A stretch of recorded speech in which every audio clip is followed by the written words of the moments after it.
뭐 일본전은 꼭 이겨야 되고 54년도 스위스 월드컵 이후에 31년 만에 월드컵이니까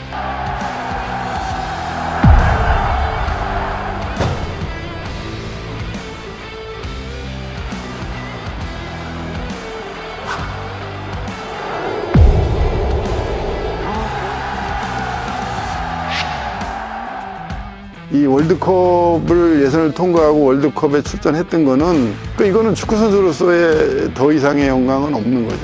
이게 평생의 이제 자랑거리고. 연속의 시발점은 86년 저희 때서부터 시작을 했다는 거. 이제는 11회까지 우리가 월드컵 본선 진출을 확정이 됐다는 거는 어마어마한 업적을 가졌다고 저는 생각을 갖거든요.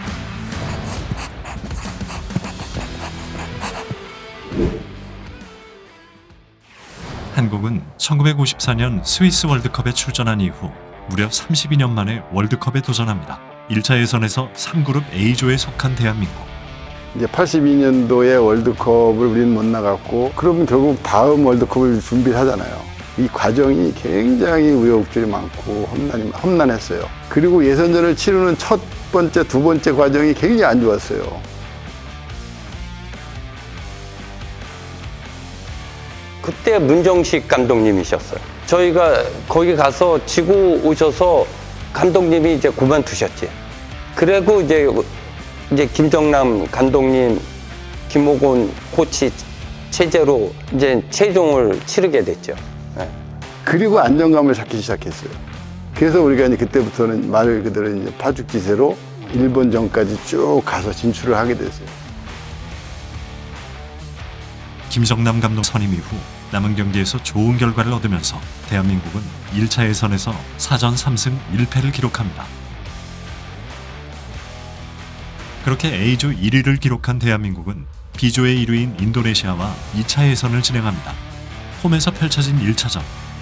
변병주 선수와 김주성 선수의 득점으로 2대0 승리를 기록한 대한민국. 원정에서 펼쳐진 2차전에서도 한국은 4대1 대승을 거두면서 최종 예선에 진출합니다. 그리고 최종 예선에서 만난 상대, 우리의 숙적 일본을 상대합니다. 근데 일본도 저 때 좋았어요.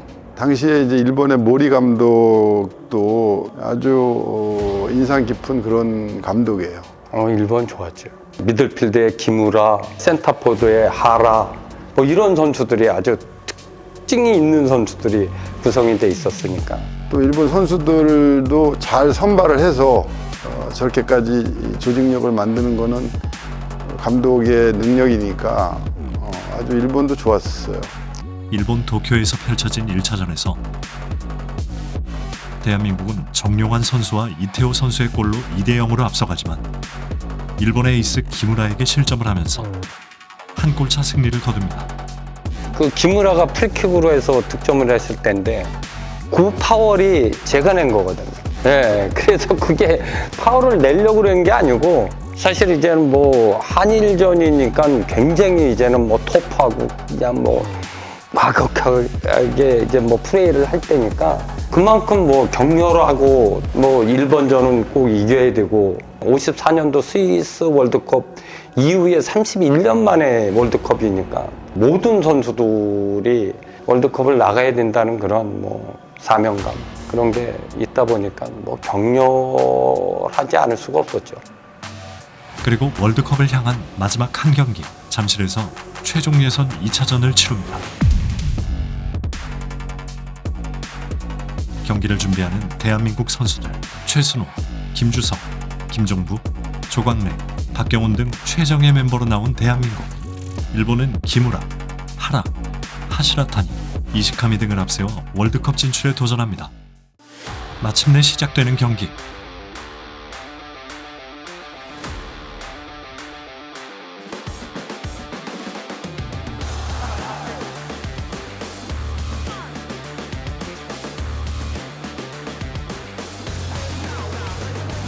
페널티 박스 안으로 돌파하는 박창선 선수.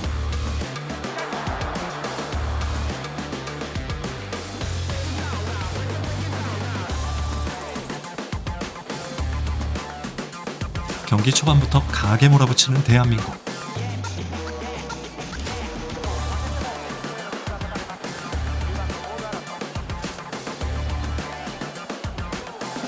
간결한 패스로 일본의 수비수를 허무는 대한민국.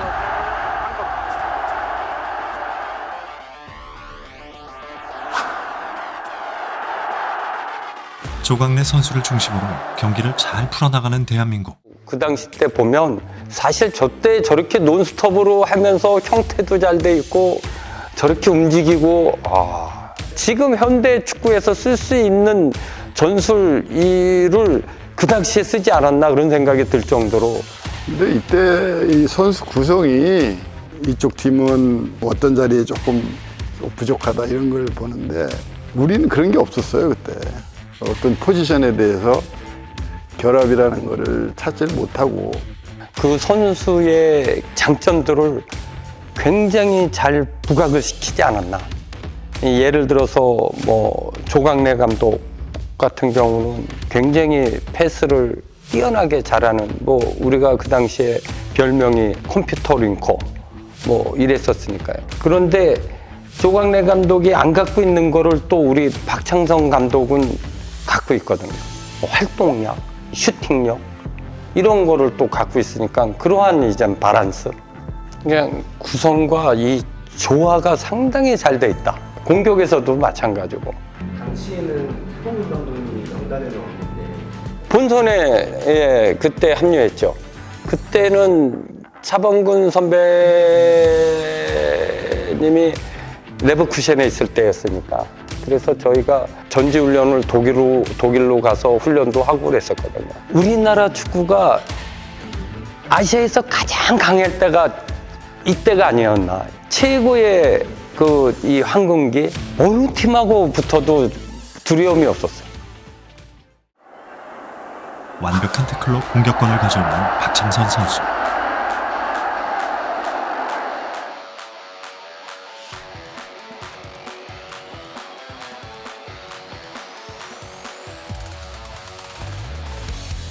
화려한 드리블로 측면을 무너뜨리는 이태호 선수.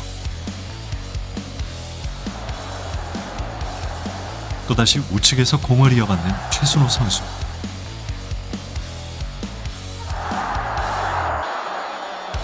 일본의 밀집 수비에 막히고 마는 대한민국의 공격. 나는 이제 이 플레이 자체가 굉장히 주관적인 게 많았어요. 그래서 이제 뭐 이렇게 비판도 많이 받고 했어요. 그런데 이제 이 경기 때 김정남 감독님이 이제 굉장히 심각하게 이야기를 하시더라고. 우리는 월드컵에 가야 된다.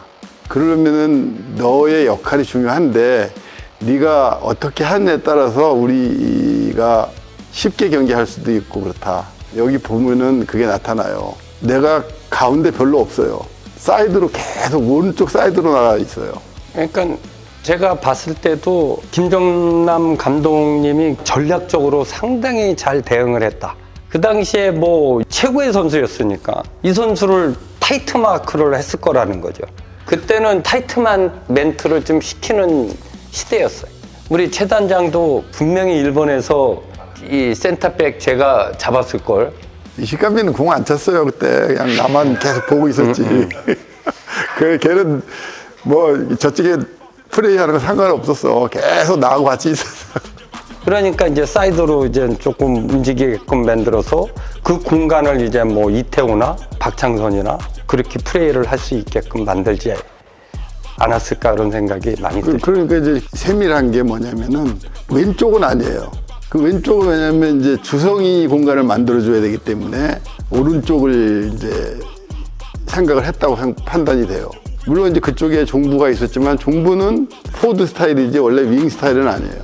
그래서 내가 사이드 쪽 오른쪽 사이드로 많이 나가면은 이태호가 이용을 하고 그다음에 김종부가 또 안으로 들어가고 이런 것들이 전술 전략이지 않았나 생각이 들어요.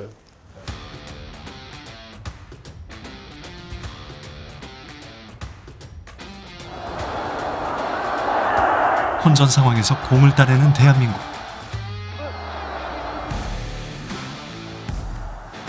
먼 거리에서 회심의 슈팅을 날리는 김종부 선수.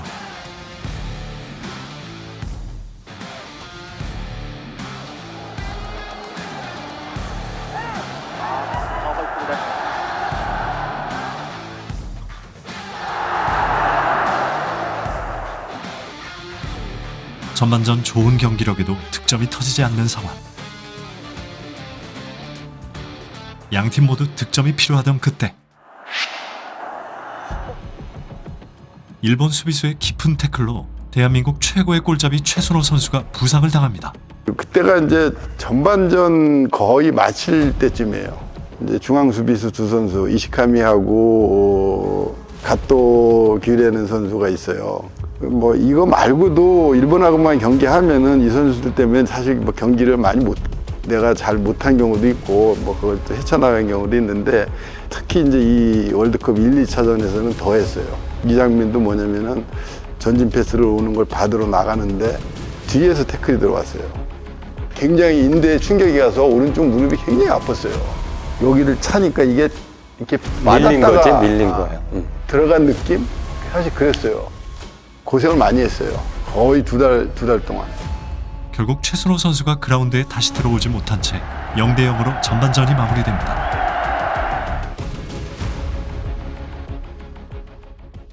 김정남 감독님 빠르신데. 네.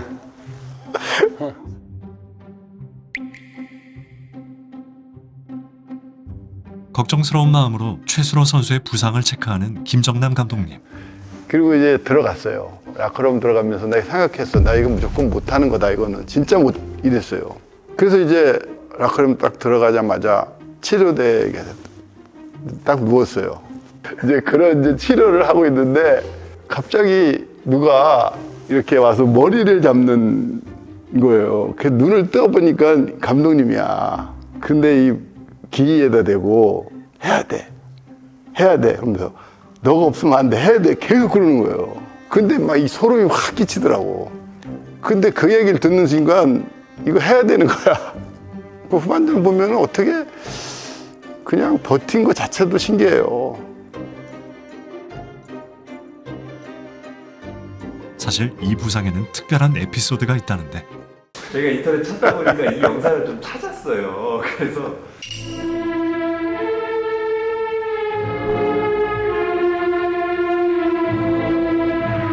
스타 플레이어의 발목은 성할 날이 없다. 전 제너를 오래전부터 쓰고 있거든요. 참 좋은 약입니다. 목소리도 좋고. 파스가 아니에요. 제놀이라는 건 스포제라 그래. 그 처음에 약에서 그걸 만들어서 판매를 해야 되는데 그 광고 모델을 찾다가 그 경기랑 딱 마주친 것 같아요. 이거 몇 개월 나온 거예요? 그때 1년 나왔지. 1년? 우리가 일본하고 교류가 꽤 있었어요. 그 끝나고도. 내가 그래서 이거 하고 나서 이 이시카미한테도 내가 그런 얘기를 했어요. 야, 너 때문에 내가 돈도 벌고 지금 내가 고맙다. 이런 얘기도 하고 한동안 돈독하게 지냈지. 또 뭐기 그 감독, 모리 감독도 한국에 오시면 만나고 우리도 일본 가면 연락하고 만나고 꽤 좋게 지냈어요, 한동안.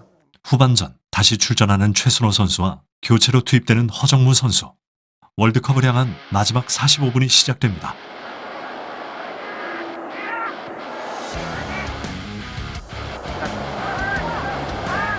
상대의 압박을 가볍게 빠져나오는 허정무 선수.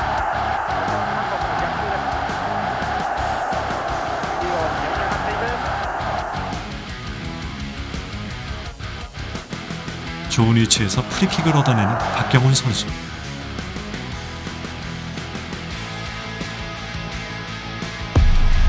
아쉽게 벗어나고 마는 조광래 선수의 회심의 슈팅.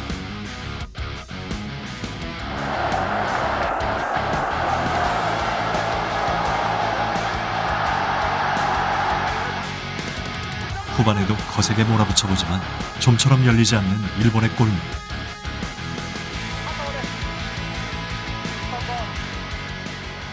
보통 선수들이 이 성장을 하잖아요. 그러면 어디에선가 우리가 흔히 말하듯이 툭 튀어나와요. 그러니까 그 당시에 김주성이는 잘 몰랐었죠. 근데 혜성같이 나타난 선수?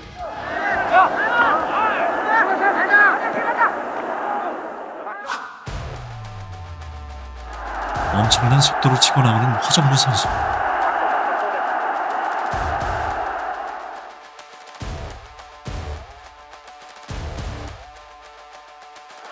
좋은 위치에서 프리킥을 얻어내는 대한민국.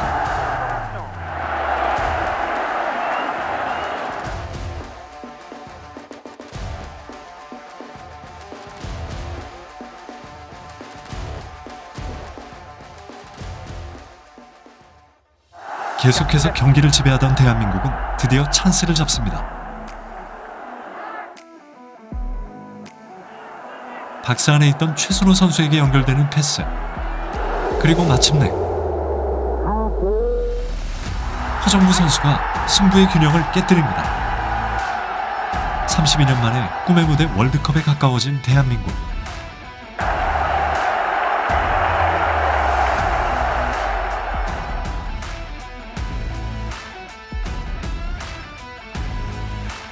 허정무 선배가 역시 이 골잡이는 틀리다는 생각이 많이 들죠. 세컨볼에 대한 그 반응. 최 단장도 뭐 워낙 슈팅 잘 때렸지만 득점을 했던 허정무 선배 같은 경우는 아주 문전세도를 잘해서 최 단장이 안 다쳤으면 바로 들어갈 수 있었는데 왼발로 슈팅 때리고. 글쎄 모르지 뭐. 그거는 오히려 다쳐서 너무 조심스러워가지고 찼을 수도 있고, 그건 뭐 그냥 상상할 수가 없는 거고. 저 사람들이 궁금해하는 게 많아요. 허정무 선배가 골을 넣고 이렇게 하고 있는데 왜 같이 안 가고 그쪽으로 안 가고 이렇게 했느냐, 이제 이거지. 근데 그때 뭐 반대쪽으로 가니까 내가 아파서 갈 수도 없었고, 그 정도로 아팠어요, 사실은.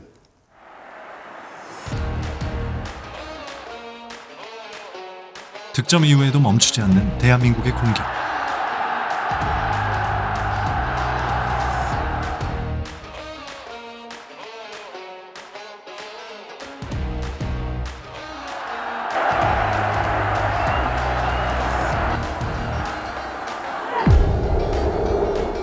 아쉽게 골대 맞고 나가는 김종부 선수의 헤딩. 김종부 감독은 사실 83년도에 세계 월드컵, 청소년 월드컵을 나가서 상당히 좋은 이 기량을 발휘하면서 이목이 집중되고 그랬을 때였는데, 김종부 선수 같은 경우는 가장 잘하는 게 사실 슈팅이었죠. 남들보다는 확실히 뛰어난 슈팅을 갖고 있었고, 그 다음에 이제 파괴력이, 폭발력이 아주 좋았던 선수. 코너킥을 준비하는 일본의 에이스 기무라. 바로 그때 대한민국은 결정적인 위기를 맞습니다.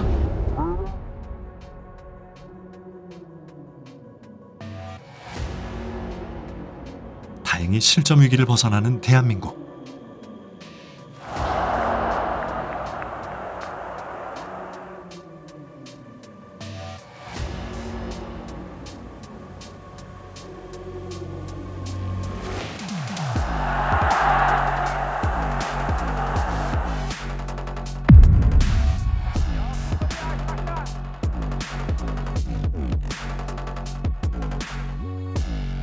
경기 막판 동점골을 위해 공격적으로 나오는 일본.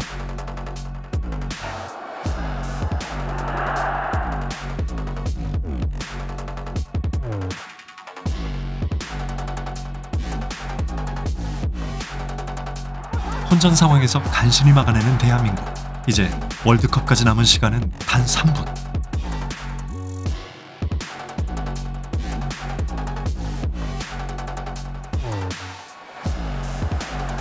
계속해서 몰아붙이는 일본의 기무라.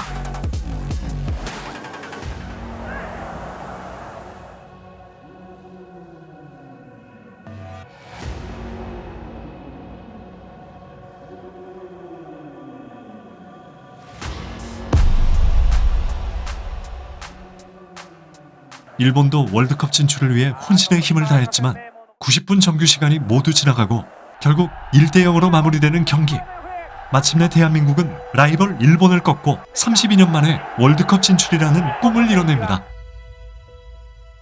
축구를 했다 하면은 제일 먼저 떠오르는 게 월드컵이 아니냐. 근데 그동안 우리가 못 나갔잖아요. 31년 동안.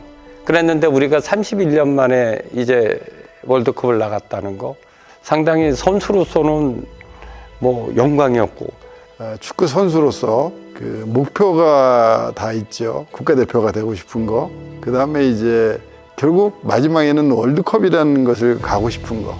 이 월드컵을 예선을 통과하고 월드컵에 출전했던 거는 축구 선수로서의 가장 영광된 거죠.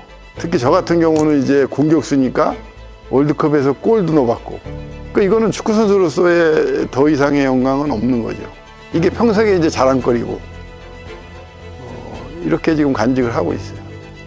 그렇게 1954년 이후 월드컵에 나가지 못했던 대한민국은 1986년 멕시코 월드컵부터 2026 북중미 월드컵까지 무려 11회 연속으로 월드컵 진출에 성공합니다.